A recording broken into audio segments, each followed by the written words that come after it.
dice. You never know if it could change your life. Take a chance, you're neither wrong or right. You never know if you don't roll them dice. You better roll them dice. You never know if it'll change your life. Take a chance, you're neither wrong or right. Pac Div. You never know if you don't roll those dice. Man, life's so ill.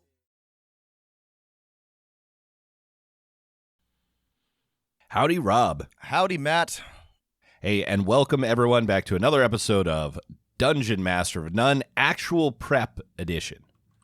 Yeah, we're going back to one of our mainstays, one of the things we love to do, and we're gonna do some prep. We're gonna do it right here, live on air for you listeners. It's very special time. And what are we gonna be working on today, Matt? Yeah, well, if you're a subscriber to our Patreon at patreon.com/Dungeon Master of None, one of the episodes we did recently was like, hey, why is Act 1 of Baldur's Gate like such a good setup for a low-level campaign or arc of a campaign, a low-level adventure? It's kind of a sandbox. It's kind of got some quests. It's got a strong motivation. And we thought we would use that as inspiration to do some prepping of like, hey, here's a low-level sandbox that you could run for 6 to 10 sessions. And obviously, we can't plan out 6 to 10 sessions live on the fly just from our heads in 1 hour, but we'll get through some things. And like all our actual prep episodes, it's like, hey, listen along and maybe you'll get some inspiration of how our stupid brains work. Well, and hopefully we'll have some, we're running a little bit behind on this as well, but some materials to go along with this eventually. Usually these end up making it into some kind of actual document you can use. And the thing about the Baldur's Gate 3 Act 1, and you don't need to have played the game to appreciate this or to follow along. It's just sort of like our starting point. But we talked about it is a sandbox as programmed into the game. You know, it's just like a big open area that you can explore. But it functions a bit more like a point crawl in that there are, and by point crawl I mean that there's, distinct spots. Nodes. Thank you. Yeah. And so Rob and I are covered in nodes. We have so many. It's really nodes. disgusting. It's nodes everywhere. Hideous. But we love them for planning. Having on your body, not so good. But there's distinct nodes or zones or points that you can go to. There's a goblin camp. There's a druid camp. There's an abandoned village. There's the Underdark. There's the swamp. Each of these is its own, again, open area with lots of stuff going on, but they're somewhat self-contained in that lots of everything that's happening there is related to things that are within that node, and there are connections to the other nodes, but you can sort of like go point by point and sort of like knock out most of what you need to do. And I think this is a really good way to plan a sandbox or a hex crawl or really plan an adventure in general. The point crawl nodes, subsections, independent little areas is a really good way to do your own prep. And so I think that's how we're going to approach this. Yeah. The nodes have quests. Quests sends players to other nodes. Interesting people, items, places in those nodes point back or to new nodes. Like this is how you plan out any kind of sandbox, whether it's a point crawl or a hex crawl or however you want to organize it, right? It's just you point players to interesting places. Though, as we've discussed many times, like underlying this, giving the players like an extra engine to attach to their adventuring train is to give them some kind of like motivation or overall goals. Right. And you don't have to do this. The goal could just be an adventure. Go get gold and slay monsters and explore. But it helps. It does help. And in the Baldur's Gate 3 example, they do this well because you've got one big push, which is you got a weird thing in your head and you need to get it out, and you're trying to find somebody or something that can do that. But beneath that, there are all these different engines or motivators.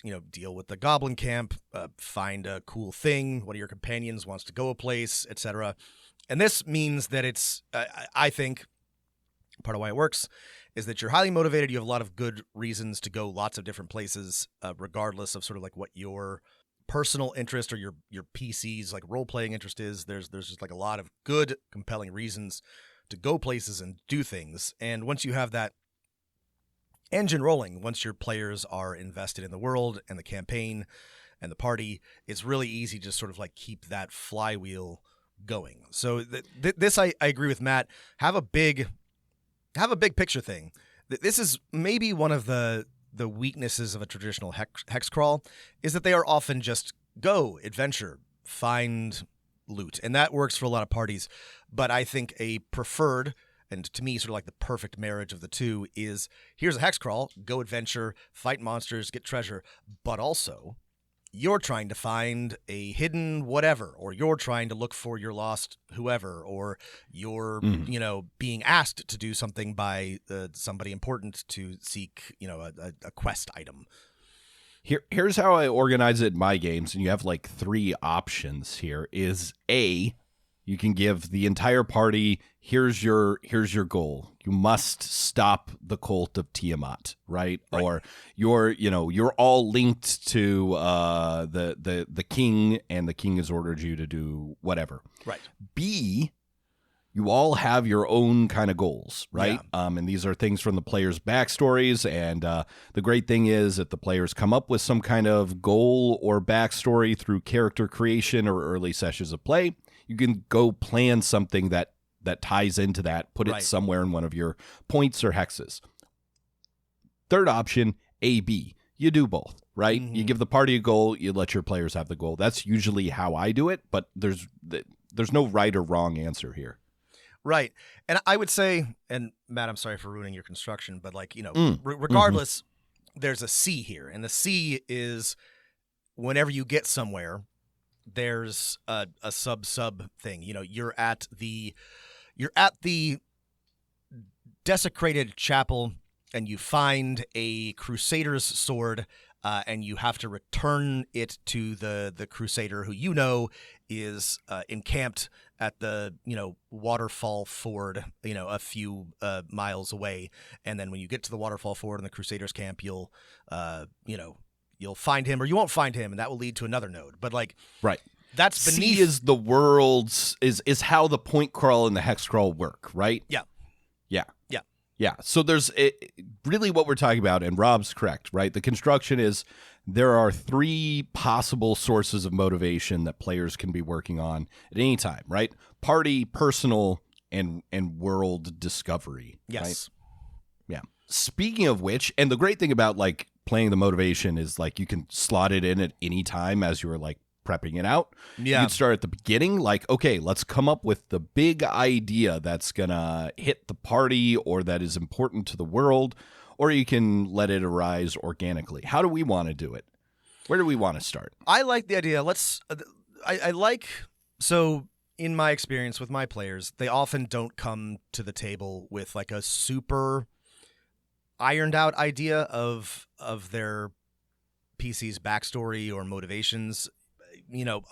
Sometimes they will, but I want to sort of like give them the chance to get started without necessarily having that all the way figured out. So I think we start with A, like a big picture, a good reason. One of our, we've talked a lot about big picture motivators or things to sort of like combine your party together and give them a reason to work together. And then they can figure out their personal subplots, their Bs, as the larger plot or the world reveals itself to them, and they sort of like get a sense for like how they're going to fit in. So I say we start big and let them go.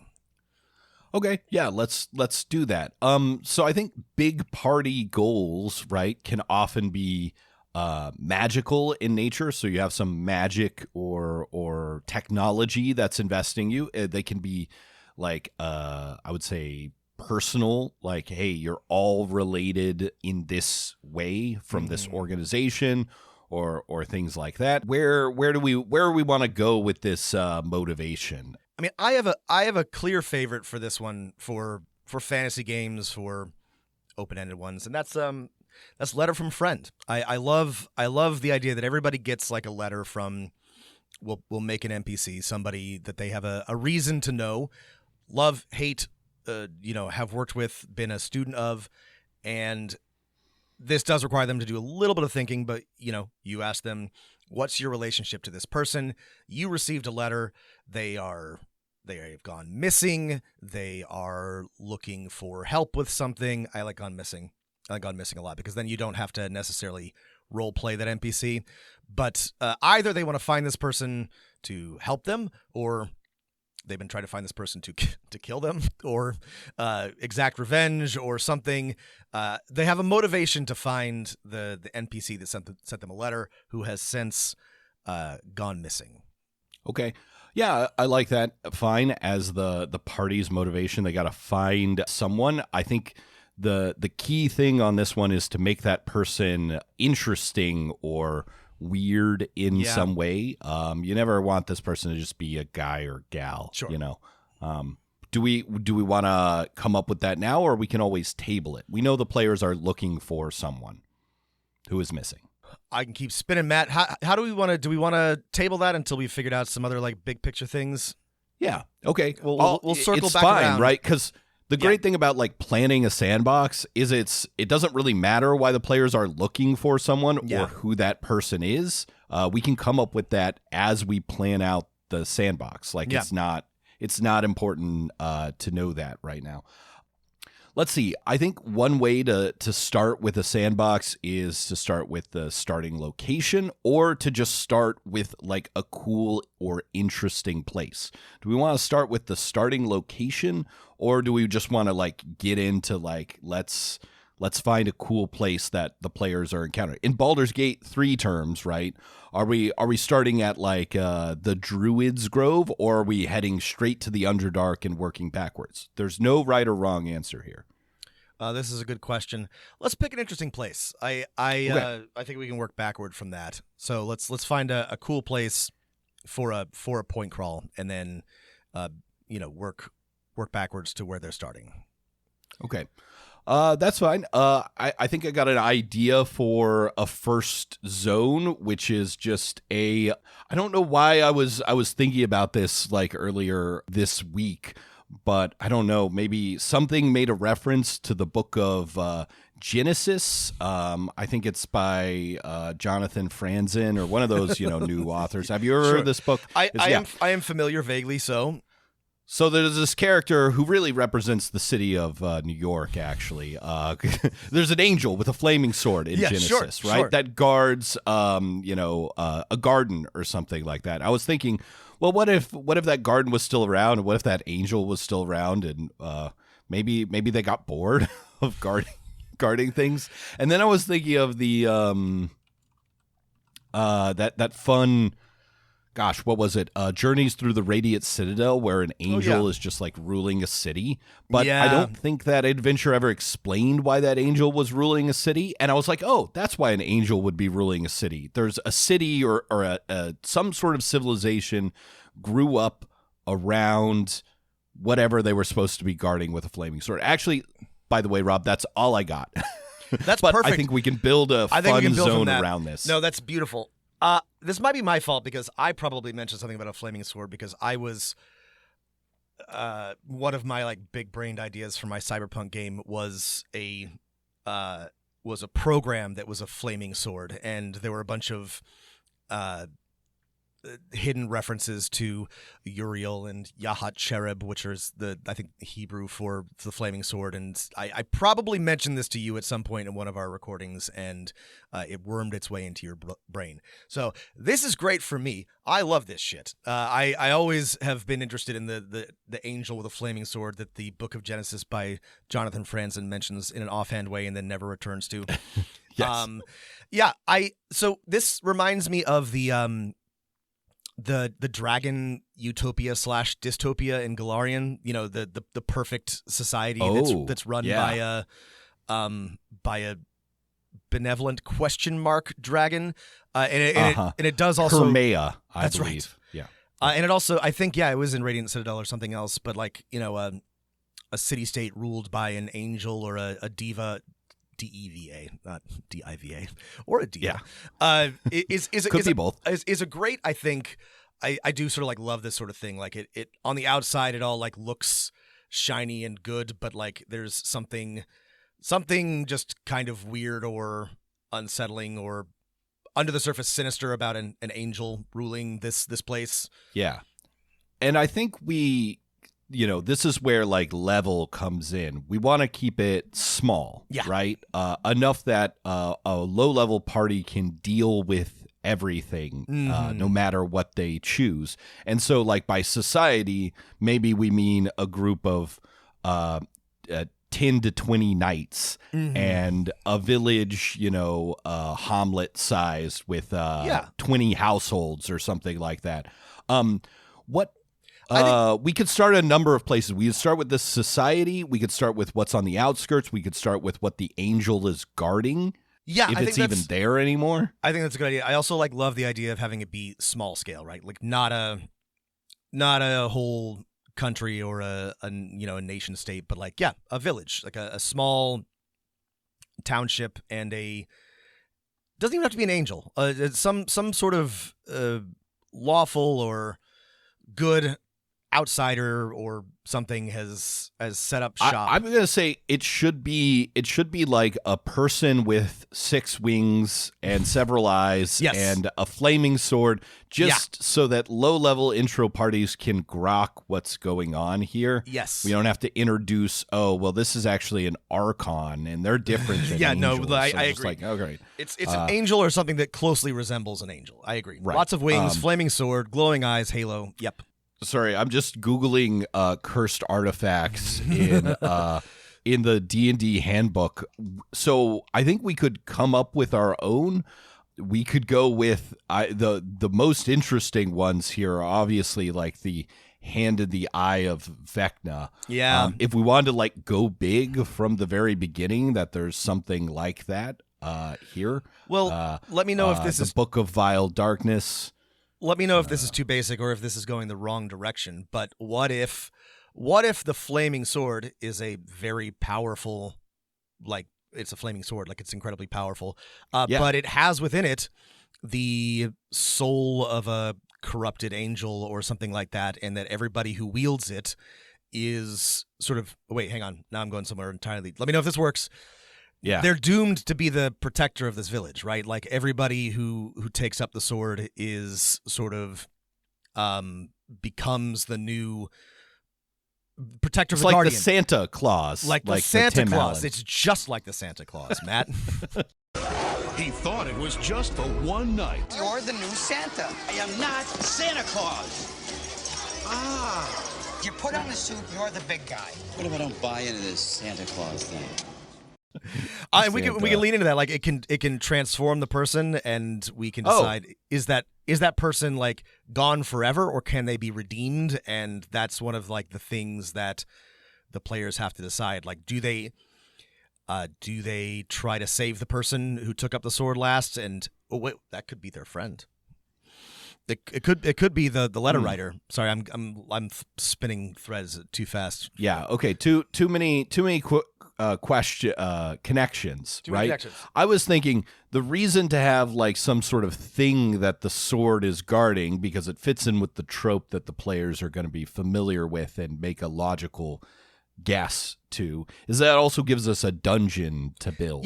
Yeah. Under this place. But yeah, I like the idea. Let's put it in there. The flaming sword is either through the corruption of it being guarding this place, is that whoever wields it, right, is compelled to essentially build a fortress, build protectors, gather servants. It maybe even gives, in addition to being a flaming magic sword, it gives you like some leadership or some control abilities, right? To either dominate or attract or compel people.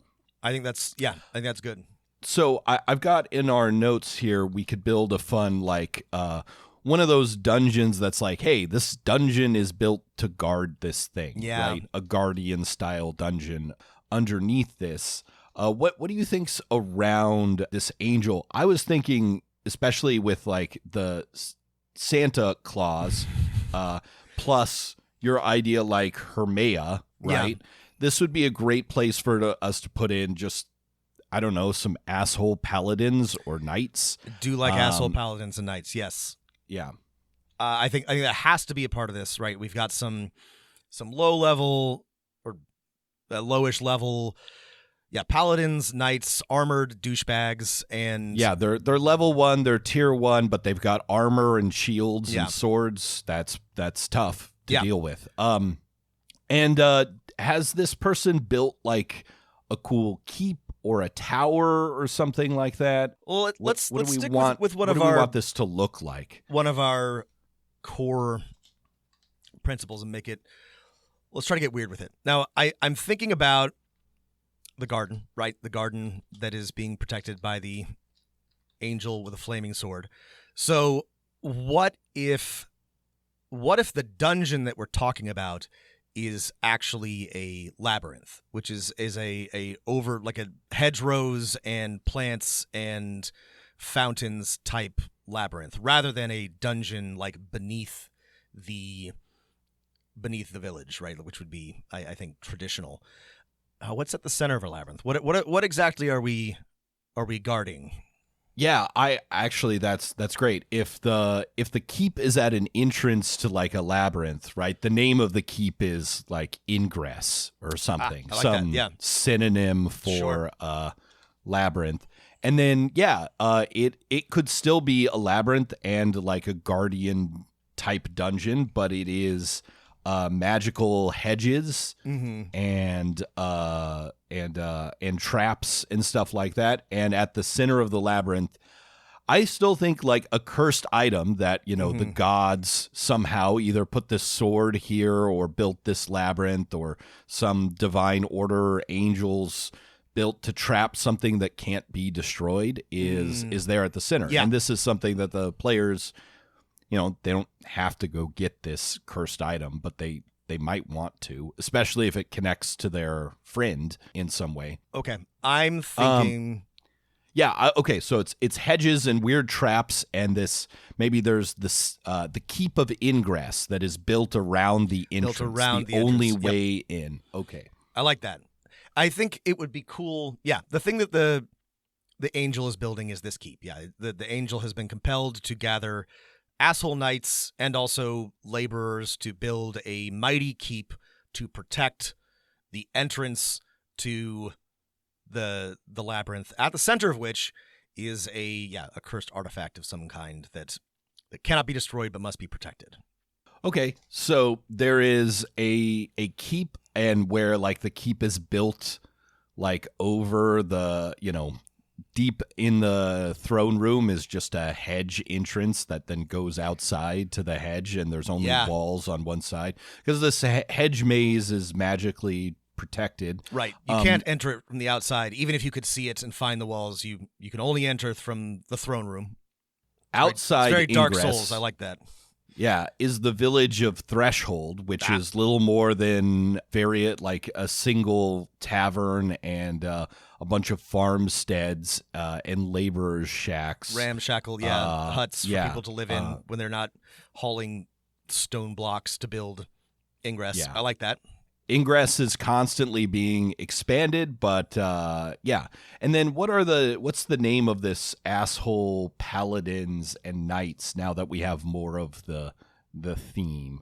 Let's see. They are the we can just call them the gatekeepers, right? That's good. Yeah. Gatekeep, gaslight, girl boss. The gatekeepers and the girl boss. All right. Maybe we should, if we're looking for a trope to lean into our angel, maybe our angel with the flaming sword is a girl boss. I do actually like. Let's make her a girl boss. I like that. So we can come up with a cool angel name for her. Before. And then, okay, so now that we've described one of our points, we can either keep adding nearby points, or we can start adding like interesting encounters, NPCs, or factions within that point, right? So here's how I'm imagining this, with an eye to running it, right? So we've got 3-ish points, right? We've got Threshold, we've got Ingress, we've got the maze itself. as we've constructed them, those are fairly linear. So Yeah. let's add some non-linearity and maybe one or two more points outside of those to mix it up a little bit. I am thinking of a encampment or hideout for somebody who is opposed to our girl boss nearby in the hills or caves or swamps or something. And then also maybe a nearby trading post or village that has a complicated relationship to the angel. The places to go and find information, pursue quests, and possibly get help. Does that make sense? Yeah. Sure. One at a time. The bandit hideout. What kind of bandits are there? When you mention bandits, I'm thinking these are probably, why not, disaffected laborers and peasants. Escapees from escapees. Threshold. There could be a rogue knight. Ooh, I like that. Who Yeah. was once an order, a member of the gatekeepers who who is Brotherhood like, without banners. We can, guys who have, people who have run away or who have family members who have been compelled or dominated or swayed by our angel girl boss, who are trying to bring her down. I would say the faction is, it's not that they want to, destroy the keep so they can get into the maze. Like, No, they they just don't don't care want about this that. Yeah. angel here, right? Well, They're that's- like, we have this nice village and Yes, keep. yeah. Why are we spending all of our resources just expanding it? Like, we just want this angel. They might not even gone. know about the hedge maze. They don't care about the big sort of cosmic conflict at the center. They just don't like the angel and the way she pushes people around. I like that. I think that they are surface level. They could be useful allies, but they're not motivated by quite the same thing that the players are. And then let's see. So they're sort of I guess like rebels, but they are rebels. maybe constantly stealing supplies. Yeah, causing problems, ambushing knights, and again, trying to break This is in. like Yeah. low level. We're not talking like hundreds of rebels. Oh, We're yeah. talking like a community of like 5 to 10 or 12, right? Yeah, a and again, dozen this village or so, has like yeah. 50 people in it. Yeah.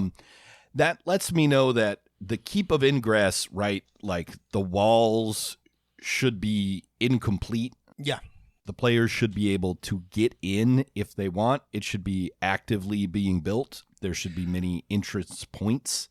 I like the idea that it looks like it will be grand someday. Like there's parts of it that are like high and shining and kind of shockingly out of place for like wherever the wilderness we're in is, but it's not done, right? It's you're right. There's big holes in the wall.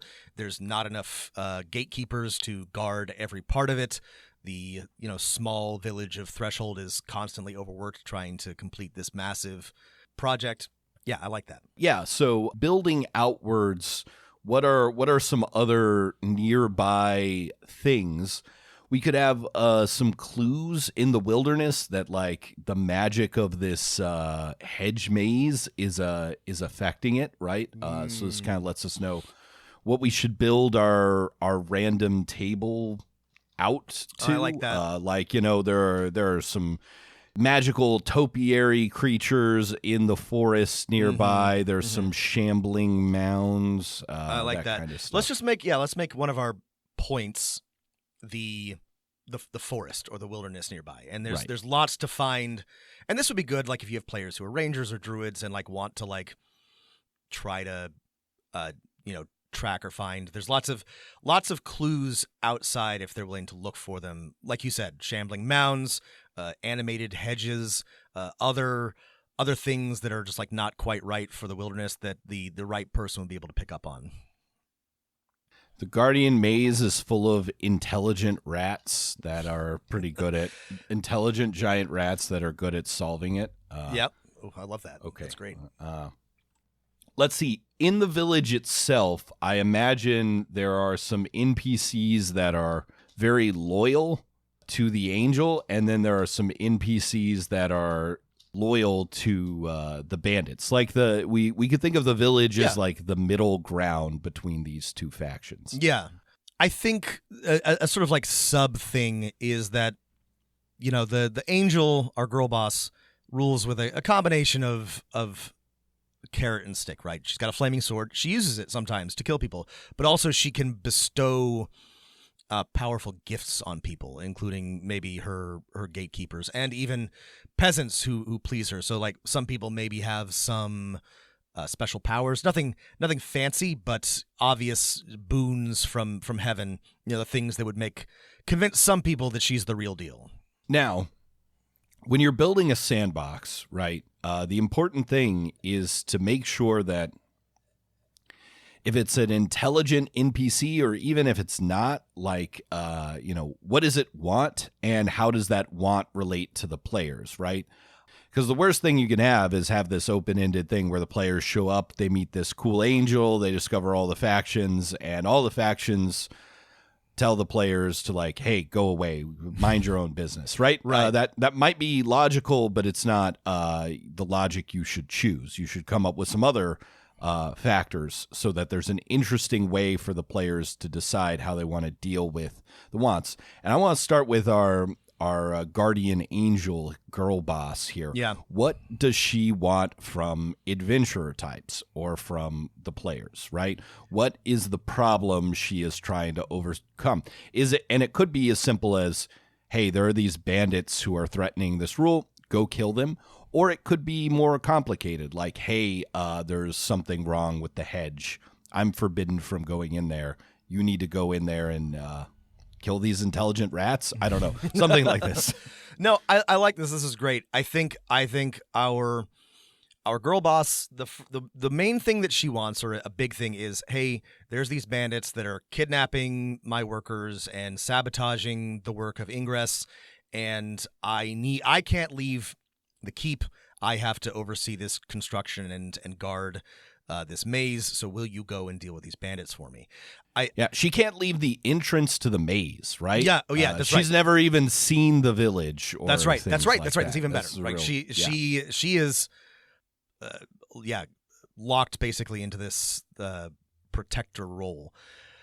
I think also it would be good. Yeah, she's like, something has escaped the maze. Ooh, that's good. Something. Maybe it's an intelligent rat. Maybe it's something horrible. Maybe it's a combination of the two. Something that could be horrible, but you have to go and like bring it back. It's an important part of the maze ecosystem. I do think an intelligent giant rat is funny. We can call it Mrs. Frisbee. Let's see. Yeah, we can make it a little crazier and more fantasy like. It's an intelligent giant rat that can take the shape of a human. It's like a shapeshifter rat or something. It's a reverse were rat. It's a reverse were rat. What? Sorry, I'm. What if it's also psychic? What if it's a psychic rat? Yeah. It has telepathy and it can. It's. I don't know. Well, if we could define what the cursed artifact is, okay, that could give us a clue as to what the rat is. What is so important, right, that the gods sent an angel to permanently guard this powerful artifact? Let's say, I mean, we're I think we sort of like circled around it, and just by throwing ideas out, I think maybe it's some like fragment of creation that awakens animals and plants. That's why we've got walking topiaries and intelligent rats in this hedge maze. It's the kind of thing that somebody could use to the right person could use to create a world or uplift an entire species or something like that, right? It's a very powerful object of creation, but in the wrong hands, you could use it to do all kinds of horrible things.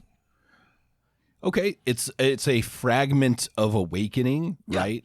It can essentially, it has some bonus to your mental ability scores and some powers when you first pick it up to basically cast a spell that's like awakening, right? You can turn things. Okay, cool. So her, like when the players encounter her, if they decide to encounter her diplomatically, she wants them to track down the escapee Yeah. of this intelligent monster of the maze.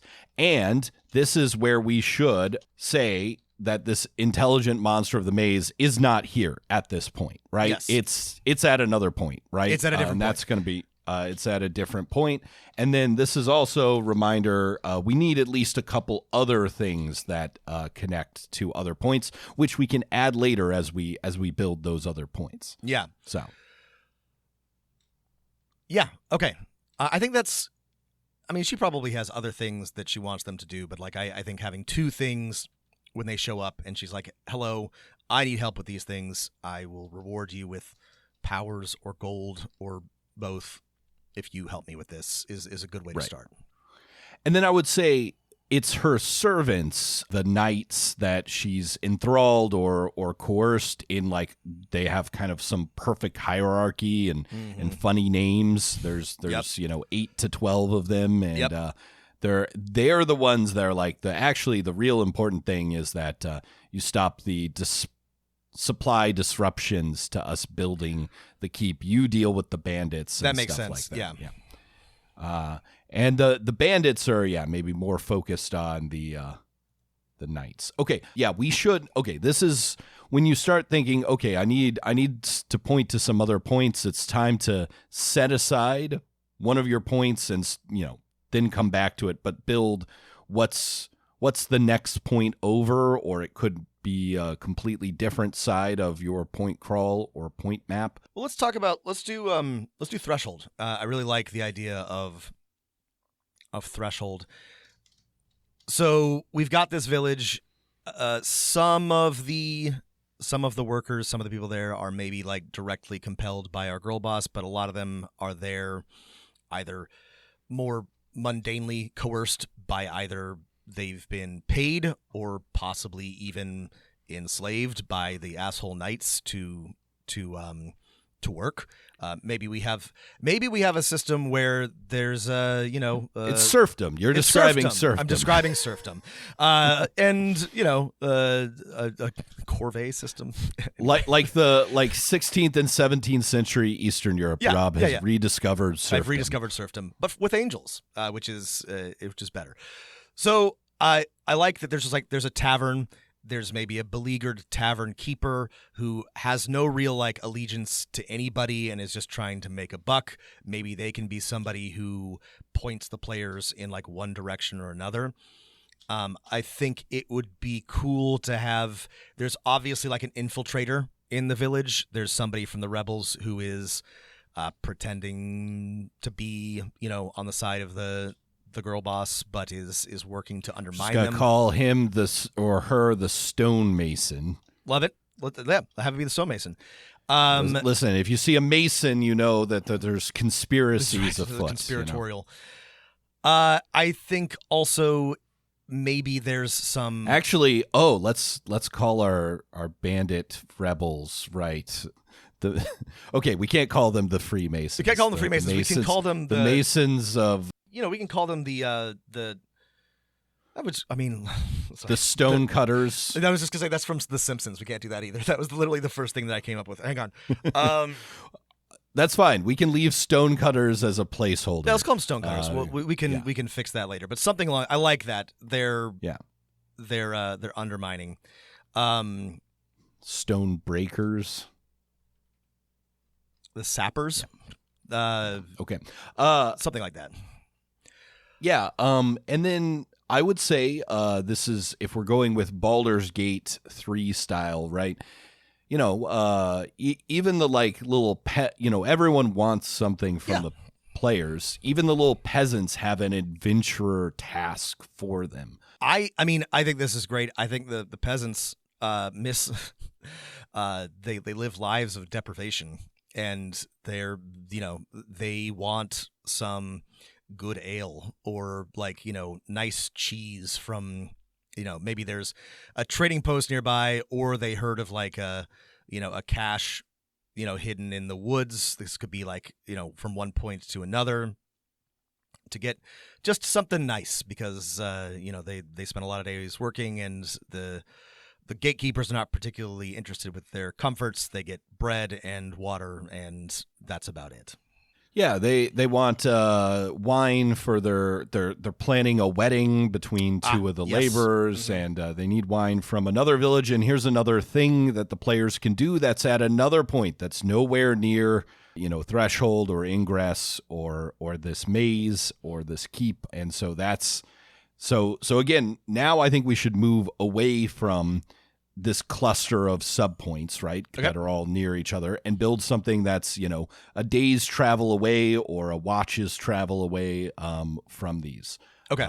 So, because we're 40 minutes in and we've only got kind of one cluster of points, and we need many points for the players to go to. Okay. So what's the next hex over or 2 hexes over from this maze?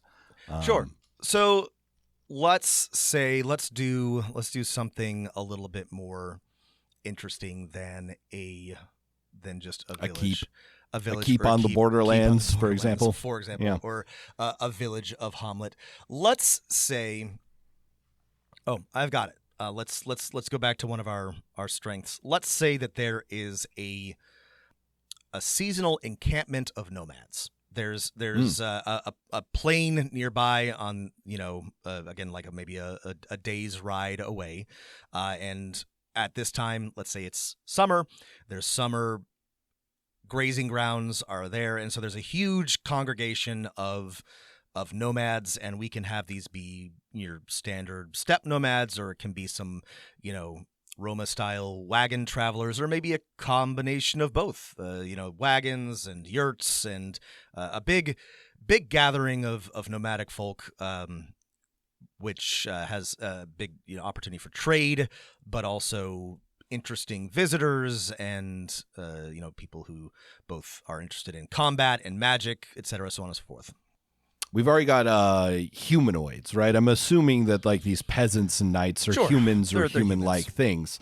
I don't want to add another point that's just more humans, right? Yes, okay. So these nomads should be centaurs, weird or magical. They could be centaurs. They could be turtle people. Oh, what about turtle people in that they're like they're nomads, but they're really slow.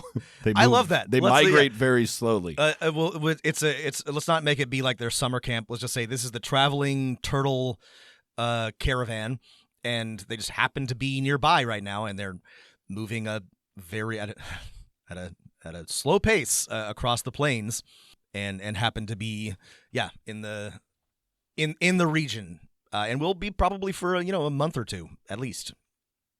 Maybe longer. Okay, so there's these turtles, Galrapa turtle people. They've got wagons that are also pulled by larger turtles. And their wagons are shells. Their wagons are large big shells or modeled like that. And then the great thing about building your second point is you can already start making connections with the first point. And because we have to imagine, what if this is the first place the players decide to go? Mm-hmm. I would say, first off, there's a turtle, mage or druid or something like that that's like concerned about one of their pack animals was killed by a weird topiary creature from this maze, and it wants the players to investigate. And then second, I would say the rebels to me look very, very sympathetic. Yeah. And I think it's good that we have the players, hey, these stonecutters want us to just go in, kill all the knights, deal with the angel, destroy her, and if the players decide to do that, that sounds great. But we could also let the turtles know, hey, the bandits have taken one of our supply wagons. No, I agree. We need that. I was thinking about this. Let's make it complicated. Let's say the bandits attacked one of their wagons and maybe even killed one of the guards, or more than one. Maybe they took a turtle youth hostage. We can decide how complicated. The hostage is great, because then if the players go to the bandits first, they're like, hey, who's this weird turtle person? Yeah, Where is he from? What's this turtle doing in your camp? This could be the same person as the turtle mage, but I think we have like a turtle Galarapa lore keeper who knows something about this angel or this hedge maze and can drop a hint. This can be sort of like a point to point if they have not discovered either the village or the keep or the angel just yet and be like, I've heard about this thing, this cursed artifact, and they can know as much or as little as is right for the campaign. But that can be another point to point thingy. Yeah. And then actually they're nomadic turtles, but we want to like keep them, slowly moving through the same hex for the players, because we want you don't want the world to be static, but you do want to give players the freedom. Okay, we can't deal with this now, but we are interested in this. Let's come back. Is there, and it's good to give like each node or each faction like the thing they want that may connect to other things, but it's just like the thing they need. And so I'm imagining this caravan of turtles. They're trying to travel somewhere. There's something in their way. There's something blocking them. And so one of the things they need from the players is like, hey, the next grassland over in the next hex or the next mountain pass, there's a creature there. There's an enemy. There's an environmental obstacle that needs to be dealt with, right? There's some grasslands that are cursed. There's a drake in the mountain pass that will kill us all. Go slay it. I've got something for this. Oh, awesome. I think. So the turtles, maybe this area that they're in normally. Are they teenagers? Mutants? Some of them are. Ninjas? Actually, some of them might even be. Actually, yeah, they do have some ninja there guardians. There are some ninja for sure. turtles. Fuck. This area, every year around this time, there's the flowers blossom. There's a bunch of delicious edible flowers that both they and their pack animals like love to feed on. It's part of their, both their ecology and their culture to stop here and eat these delicious flowers. But they're not blooming, right? The hedge maze, or the magics from the hedge maze have like somehow disrupted the blooms, and so they're kind of stuck. They're like, well, one, we don't have our a traditional feast for this time of year, but also like do we wait? What's gone wrong? We can't move forward, and this would be kind of fun because you can have like, I don't know, a council of turtles like arguing about what to do. Like, do we move on? Do we stay? Do we try to like figure it out? Do we find new grazing grounds? Okay. The fact is they arrived here and they're I like the idea that they're just coming to eat these flowers because they're delicious or whatever. Like their whole life, they're what's the like Greek word? They're hedonist turtles. They are right? hedonist turtles. They just love to move from tasty thing to tasty thing. Yeah. Yeah. Okay. That's how I imagine regular animal turtles are in real life. They're just like pleasure-seeking creatures. I like that. Yeah. Okay. But the flowers are not blooming, and the cause of this, to me, this seems like the obvious answer is, there's some sort of monster that needs to be dealt with. Let's keep this one simple. There's a monster. It could be connected to the maze. It could be connected to, I mean, if I think of a flower associated monster, my mind immediately goes to Fae. Yeah, that's good actually. Let's make it not actually connected to the maze, because that's a fun. Because we already have a connection to the maze through the bandits. That's a fun twist too, because the players might be like, oh, this has to do with the maze, but actually, it's unrelated. That's always fun to me. This is a capricious Fae that is fucking with it for Fae reasons. We can come up with specifically why. It could just be like a dryad that's like pissed off about something. Or I'm thinking like this is one thing that I have to deal with in my own planning is making every quest the most complicated quest of all time. And I was thinking just like, well, why don't we reskin a monster that's like a fun solo fight to be like a flower monster? Right? Sure. Like it's a flower Otyugh. It's a flower chimera. I think that's great. Like let's I mean, if this was Pathfinder, we could just apply like a plant template to an Otyugh or a. It could be Pathfinder. We didn't say what anything. System this is. This could be Dragonheart. This could be Cairn. Said it right this time, Rob. This could be the Black Hack. But then you said Dragonheart, the Kevin Costner film, and not Daggerheart. I did say that's okay. that. Editor Rob here. The star of the 1996 masterpiece, Dragonheart, is actually Dennis Quaid, not Kevin Costner. So Matt and I are both fools. Sorry, Bowen. I hope you like it well done. Yeah, but yeah, I like the idea. Let's just do a fun monster, an Otyugh or a chimera, but it's a plant. It's made of a bunch of flowers. The Otyugh. What about a chimera and then its heads are 3 different like sentient that's flowers? Sick. I love that. Like blossoms. That's so good. Yes. One like spores or pollen, and another shoots, has thorn whips. Yep. And like maybe another one that's like acid or something. That's a great idea. I love this. Acid. Yeah. Okay. So acid, thorn whips, spores. It's a plant chimera. It's got flower heads, and yeah, it's fucking with the regular reproductive cycle of this like field of flowers or this veil of flowers, and you got to go kill the weird plant chimera. That's great. Okay. I love that. And then for all my like monster hunting quests, should there be a clue or a trick to like luring this chimera out or finding its lair? Yeah, let's see. It's a flower. It's a plant. Okay, well, let's get weird with it. Let's say that there is a fey creature that works as a pollinator for magical flowers or plants, and that it needs or wants to find this thing so that it can do its flower reproduction, and by either the fairy bees.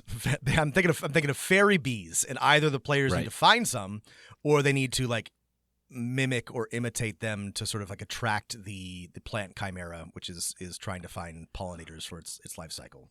Yeah, let's keep this simple. If the players enter the hex or the meadow of flowers, they will encounter these fairy bees. They can talk to them.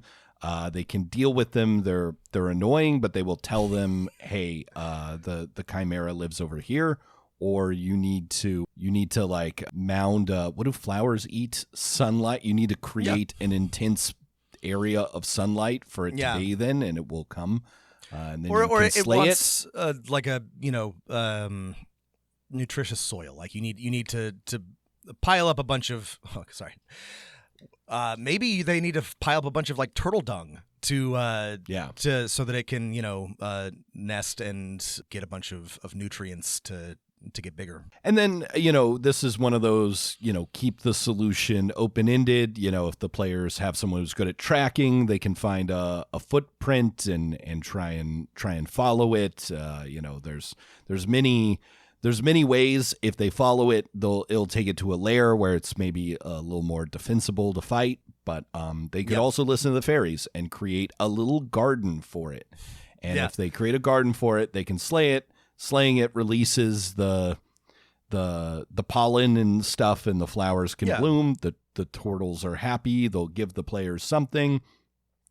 And then we're on to that. This is telling me it's time to create another point. And I think our next point should be Fae related, right? Yeah. Yes. Like the next point over here is we've got a bunch of Fae stuff. And I like the idea of like, hey, there's a forest or a garden area, could be a swamp or something that is just the Fey wild is and material plane border is thin. There's lots of curses and creatures like that.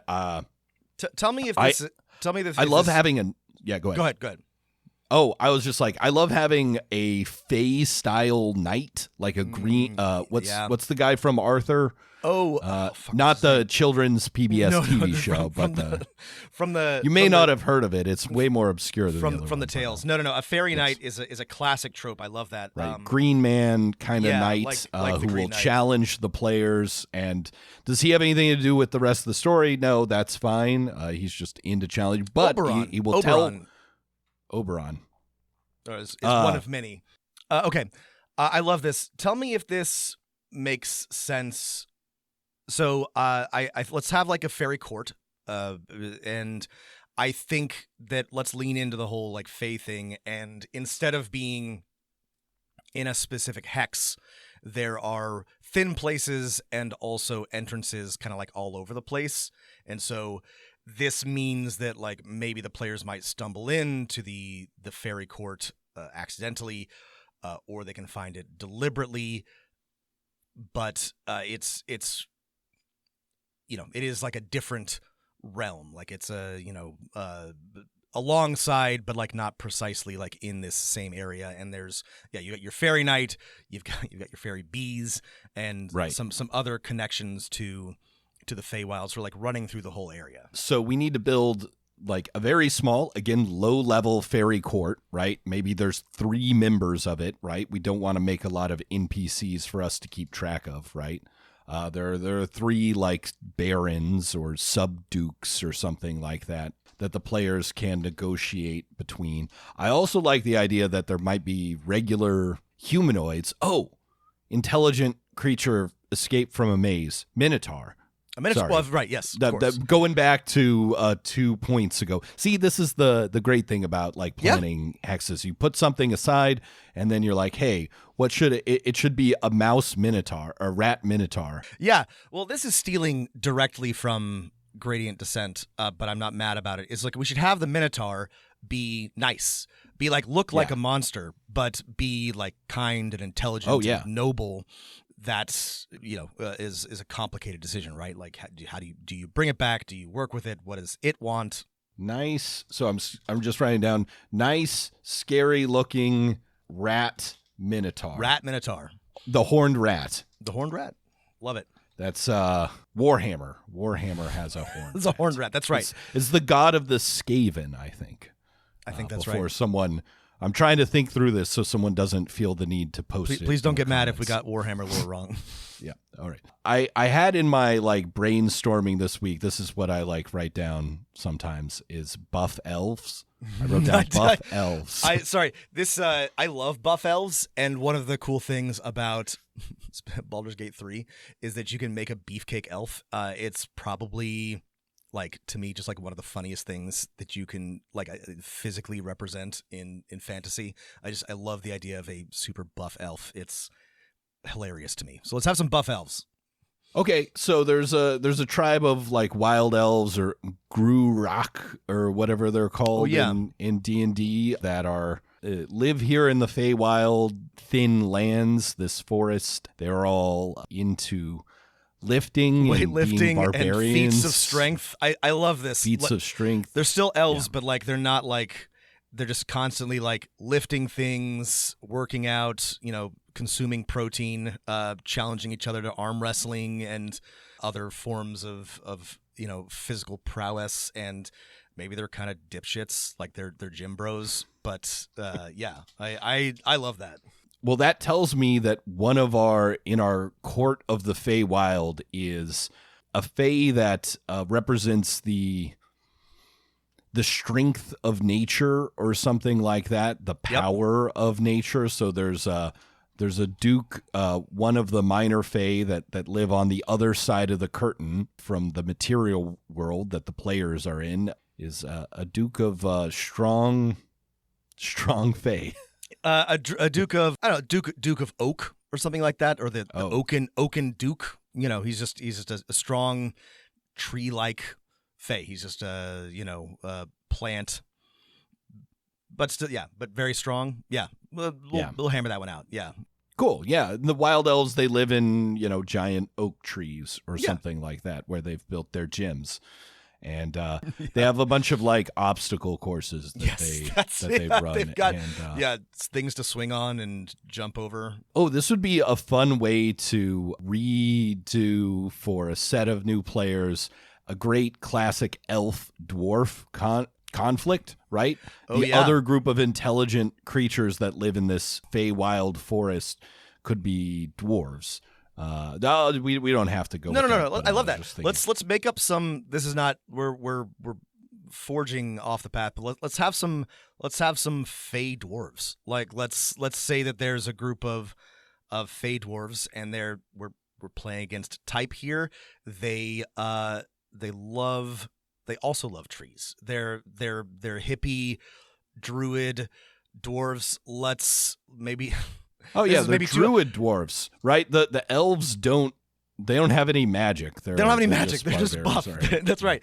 The dwarves are druids. Maybe they're psychonauts. Maybe they lean like they smoke pipes all the time and they're constantly high. And they're also hanging out in the Oaken Duke's court and constantly. Well, maybe they have a different sponsor in the court. Yeah, sure. They worship someone else. Their patron is like a. what about a myconid, like a mushroom king, who gives them sick. The mushrooms were in Baldur's Gate 1, but I like the drug angle. What about just like an acid trip kind of thing? Yeah. Is acid made from mushrooms? No, it's an Synthetic artificial chemical. compound, unlike magic mushrooms or something else. But I mean, it could be. No, it could I be- like. Yeah. Yeah, I just like Fae don't have to be tied to one specific aspect of nature, right? This Fae could just be about hallucinations. Yes, I like that. Something like the Sort of a Kin Kesey Fae here. something like that. I'm trying to think of like a good name for something like this. Yeah, the King of Visions or something like that. Or the King of Visions. Well, he's not king yet. He's a Duke of Visions. Sure, But Duke of Visions. I'm going. Yeah, let's say we've got a Duke. Let's say Duchess of Visions. Duchess of Visions. Even better. Even better. All right, these dwarves worship and serve the Duchess of Visions, who's opposed to the Oaken Duke, and we can always add a third member of the court. Quick faction: Trick is have 3, right? I have 3. They don't all have to be the same importance, but Well, let's choice between 2 is never as good as. Let's have a bit more of a traditional one where we can put our fairy knight. Maybe a. God, I'm stealing this from something, but I don't remember what. Like it's from his Dark Materials, but like some pixie knights, some some warrior pixies, and they have they're a traditional knightly order. They carry swords and shields, but they're pixies, so they're tiny. They're tiny. Yeah. And then you can have their commander be like Captain something or other. Okay, so we have the captain of the Pixie Knights. So this is like, I'm imagining the way this hex works is, or this point is that the players can go from, the Psychonaut Druids village or dungeon to the Oaken Forest area of the Buff Elves to the Martial area of the Pixie Knights, or they can take one of the mini portals and explore the same area in the Feywild where it's actually just the court, right? It's a big fancy looking marble and ivy covered palace. And because there's this palace here, and it's so powerful that the forest on the material side of the plains is full of Feywild energy. The palace is a good place to put. We could have wanderers or travelers if we need to like add in an NPC or another hook or another point-to-point thing. There's all sorts of interesting people who might be at the fairy court. All right, Rob, we've been prepping for an hour or so. Now, I think what we should do here is I'm imagining a good point crawl, right? Again, if we're using Baldur's Gate Act 1 as a model, should have somewhere between 5 to 8 major zones with, just like this. And we've got 3 of them. So we're halfway-ish there. But tell me if I'm wrong here, but maybe this is a good place to go back to our party motivation, right? Yep. And again, way C we're connecting most of these places.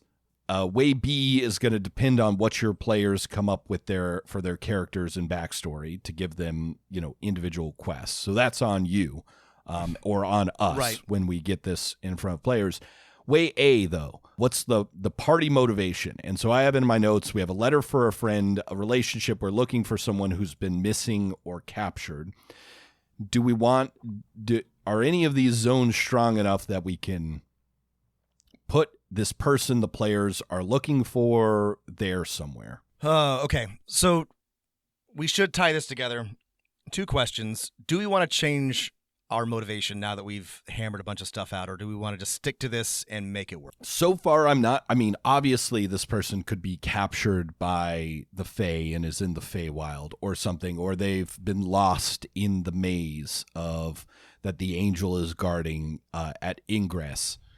Those are all fine options, and I wouldn't be unhappy running it with that. It does put one of these zones as like our central boss zone. Yeah. I'm thinking what might be better if we're going for Baldur's Gate 3 style quest is what is, the great thing about Act 1 is that wherever you go, and it gets, as we talked about on the Patreon episode, it gets frustrating after a while. You're like, hey, can you help me with my problem? And everyone's always like, yes, do this. And then they're like, no, I can't. So, but I do like the idea of the players have some kind of problem that they need to solve that relates to them personally. And maybe we could combine these two. Maybe the person who they initially think can solve this problem is the person they're looking for. Okay. Does that make any sense? That is making sense. I am thinking we don't have time. Good place. I mean, the thing about, I like that we got weird with it, but like maybe we don't want to start out at like maximum weird. Maybe we have like I don't want to do like another village, but like something normal-ish as like our starting zone. Maybe a hunting lodge or a trading post or we could just use the thing we did for our last actual prep, right? The village of 3 bells. That's right. Sorry, we wrote that down at the beginning and I forgot all about it. Let's have 3 bells be our starting point. That's great because that gives us look at us cheating. That gives us a zone that we've already built that we can tweak or modify to be one of our points, saving us a great deal of time. Look how smart we are. Yeah. And then the motivation for exploring is, if we went back, and you can go back and listen to our actual prep on these episodes if you want, could be players are looking for an important NPC in the background. This is Syrinx, or the spoilers for this adventure, but the players are like cursed by the weird entity that a warlock is in communication with, and they have to find them and destroy them. This is also something we can save for planning on our next time if we have when we come back to it. I mean, the thing that's occurring to me, we don't have to commit to this, is that the letter is from, I'm imagining a bombastic gentleman adventurer, somebody, who is constantly seeking out challenges, going places, finding treasure, etc., so on and so forth. And he has invited the players to come join him on his latest great adventure, but when they get to 3 bells, he is gone missing, and they have to figure out where he's gone. I like that. I just wish it was more personal to the player characters. I agree. And I say let's sort of like put a pin in that, and we'll hit it when we do part 2 of this, because And again, our goal with like talking through actual prep is for you, the listener, to be like, oh, I know the perfect like motivation for a party using this stuff. Perfect. Take that and use it in your own prep. Yeah, I think usually it's like getting out of a place, getting into a place, lifting some kind of curse is interesting. I do like the curse. We'll think about this. Let me think about that. I am wary of saddling players with, well, no, it worked for Baldur's Gate. Maybe it is a curse. I think maybe that's right. I think maybe they're cursed and they have to come here to relieve the curse. I don't want it to be too onerous. So like we got to figure out what the curse specifically does. But I do like that. Wait, here's an idea: is when they destroy the evil bad guy. If assuming, let's say, you ran the adventure we had done before, this evil bad guy curses them, but in a way that's like, at least at first, kind of funny. Like, every time you roll a 1, you roll on the wild magic table or something like that? Sure. I mean, given, again, spoilers for the best starting adventure, but like maybe it's just that they can't go to sea because Davy Jones has cursed If them. this is on the coast. So if they ever want to like sail again or travel across the ocean, they have to lift this curse, which means finding their friend or finding something that's right. I really like this. An anti-water curse. Yeah. And then we can, kind of say that like, hey, the area you're in is surrounded by like inhospitable mountains or, cliffs or something. So it's like play around in this sandbox until you can lift the curse, and then you can travel wherever you want, right? Yeah. Yeah, actually that's Okay. great. That's cool. Yeah. So the curse is, and this is assuming that you play our first adventure before you do this one, or that we play our first adventure before we do this one. It's not a bad one. The other way to like start it using the same curse is the players are like shipwrecked or something like that, and they wash up on shore here, and this is how they acquired the curse. Those are both great. So yeah, this works great. It's a final destination type thing. They were supposed to die in the shipwreck, and then they didn't. Everyone else on their ship died. Davy Jones wants their souls, which means they can't leave. They can't leave the island or this marshy coast until they've lifted the curse, or else anytime they go to sea, they're going to be capsized and shipwrecked and dragged to his locker. Nice. Love we that. Can put That's these hippie psychonaut dwarves on the edge of the coast. That sounds fun too. Yeah. Okay. Love it. And then with this curse, one thing we can do as we prep more probably next episode is every interesting and smart person at these zones will have some idea of what can be done to destroy this. And then maybe we can even put a cult of Davy Jones somewhere, which that's is a where faction the ultimate that we should put in there. Yeah. Yeah. Okay. This gives us all right, a great this is all option. got to wait Yeah. for next time, but this is a ton of fun. I love doing an actual prep with you, Rob. This is always fun. I'm glad we did this every time. It's a good time. Will this, we got a pretty big backlog of things to actually like write up, but this will be a good thing for us to eventually build out. We'll work on it. I hope you all found this interesting. You got some ideas of your own. We will come back for part 2 to try to hammer out our last few points and put some kind of a bow on the adventure itself. But I hope that this knocked some things loose for you, and we'll come back soon and for part 2 to round it out.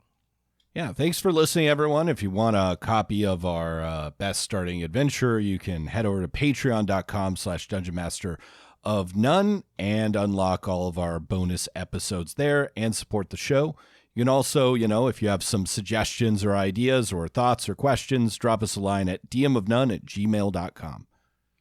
Thanks for listening, everybody, and keep rolling them dice.